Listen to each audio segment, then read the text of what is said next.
আপনার ভিডিও কেন অডিয়েন্স দেখবে, তো সেই বিষয়টা নিয়ে পুরোপুরি আলোচনা করব। শেষ পর্যন্ত ভিডিওটা দেখবেন, তাহলে আপনি পুরোপুরি বুঝতে পারবেন। ভিডিওটা তৈরি করার সময় আপনার অবশ্যই শুরুতে একটা টেকনিক ইউজ করবেন। সেই টেকনিকটা হবে আপনার টপিকটার উপরে, কি টপিক নিয়ে ভিডিওটা তৈরি করতেছেন। যেমন আমি বলছি আপনার ভিডিওটা কেন দেখবে। একটা ভিডিও অডিয়েন্সকে দেখাতে হলে, বোঝাতে হলে আপনার সেই ভিডিওটার ভিতরে শিক্ষণীয় বিষয় অবশ্যই আপনাকে আমাকে রাখতে হবে। যখনই আপনার আমার ভিডিওটার মধ্যে একটা শিক্ষণীয় বিষয় থাকবে, তখনই কিন্তু আপনার আমার ভিডিওটা অডিয়েন্সরা দেখার মনোযোগী হবে, আর একজনের কাছ থেকে আরেকজনে শেয়ার করবে। আর যত বেশি আপনার আমার ভিডিওটার মধ্যে শিক্ষণীয় বিষয় থাকবে, সেই ভিডিওটা অডিয়েন্সরা দেখবে, বিভিন্ন জনকে শেয়ার করবে। সেখান থেকে আস্তে আস্তে ভিডিওটা র্যাঙ্কিংয়ে চলে যাবে। র্যাঙ্কিংয়ে যত যাবে তত বেশি কিন্তু আমাদের ভিডিওটাতে ভিউ আসতে থাকবে। তো আমরা প্রতিনিয়ত চেষ্টা করব আমাদের ভিডিওগুলোর মধ্যে শিক্ষণীয় বিষয়গুলো তুলে ধরার জন্য। একজন নতুন অডিয়েন্স যখন আমার ভিডিওটা দেখবে, আপনার ভিডিওটা দেখবে, সেই ভিডিওটার মধ্যে যদি শিক্ষার বিষয় থাকে, সে মনোযোগ দিয়ে শেষ পর্যন্ত ভিডিওটা দেখবে। আর তখনই কিন্তু সে ভিডিওটা মনোযোগ দিয়ে দেখে কিছু শিখতে পারবে, ভালো লাগবে। সে অবশ্যই একজন কন্টেন্ট ক্রিয়েটর হিসেবে সে ভিডিওটা শেয়ার করবে, যেন আরেকজন দেখে এই ভিডিওটা শিখতে পারে। আর আমরা যারা কন্টেন্ট ক্রিয়েটর, আমরা অবশ্যই সেই বিষয়টা মাথায় রাখবো। যার ভিডিওটা আমাদের সামনে আসুক, শিক্ষণীয় বিষয় যে ভিডিওগুলোর মধ্যে থাকে, সেই ভিডিওগুলো দেখে সবাইকে শেয়ার করে দিব।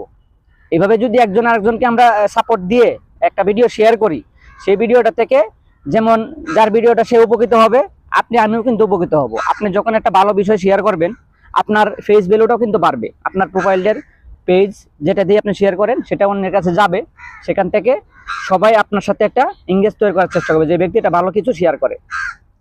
তো আমি সবার উদ্দেশ্যে সবসময় প্রতিনিয়ত একটা কথাই বলবো, আপনারা সবসময় লং ভিডিওগুলোর মধ্যে শিক্ষণীয় বিষয়গুলো রাখবেন, যেখান থেকে অনেকে অনেক কিছু শিখে, সবাই সবার মাধ্যমে সবকিছু ভিডিওটা ছড়িয়ে দিতে পারে। আর সেই ভিডিওটা থেকে সবাই শিখে যেন উপকৃত হতে পারে। আর এভাবেই কিন্তু একটা লং ভিডিও র্যাঙ্কিংয়ে যায় বা ফর ইউতে যায়, সাজেস্টে যায়। সেক্ষেত্রে ভিডিওটাতে প্রচুর পরিমাণ ভিউ আসে, আর সেই ভিডিওটা থেকে আপনি সবার কাছে পরিচিত হবেন।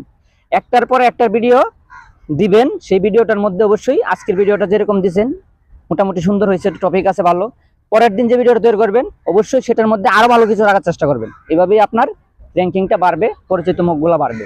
আপনার ভিডিওতে শিক্ষণীয় বিষয় তুলে ধরার চেষ্টা করবেন।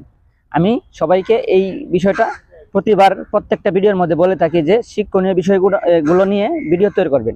আর যে সময় আপনার ভিডিওটাতে শিক্ষণীয় বিষয়গুলো থাকবে, প্রতিনিয়ত আপনার অ্যাক্টিভ অডিয়েন্সগুলো আপনার ভিডিওটা দেখার জন্য অপেক্ষায় থাকবে। দেখবে যে ওই ব্যক্তিটা কবে পোস্টটা করে, তার ভিডিওগুলোর মধ্যে শিক্ষার বিষয়গুলো থাকে। সেই ভিডিওগুলো দেখলে আমরা অনেক কিছু শিখতে পারি, আমরা ওনার ভিডিওগুলো দেখব। তো প্রিয় ভালোবাসার বন্ধুরা, আমি এই ভিডিওটা অনেক লম্বা করে ফেলছি। যাই হোক, এই ভিডিওটা মনোযোগ দিয়ে সবাই দেখবেন। ভিডিওটা দেখে যদি ভালো লাগে সবাইকে শেয়ার করে দিবেন, আর সবাই সবার পাশে থাকার চেষ্টা করবেন। আমরা যারা নতুন সবাই সবার পাশে থাকবো, ভালোবাসা দিয়ে সবার ভালোবাসা নিব। আর এই ভিডিওটা সবাই লাইক কমেন্ট করে শেয়ার করে দিবেন, সবাইকে দেখার সুযোগ করে দেবেন। আল্লাহ হাফেজ। যেখান থেকে বিদায় নিলাম, সবাই ভালো থাকবেন।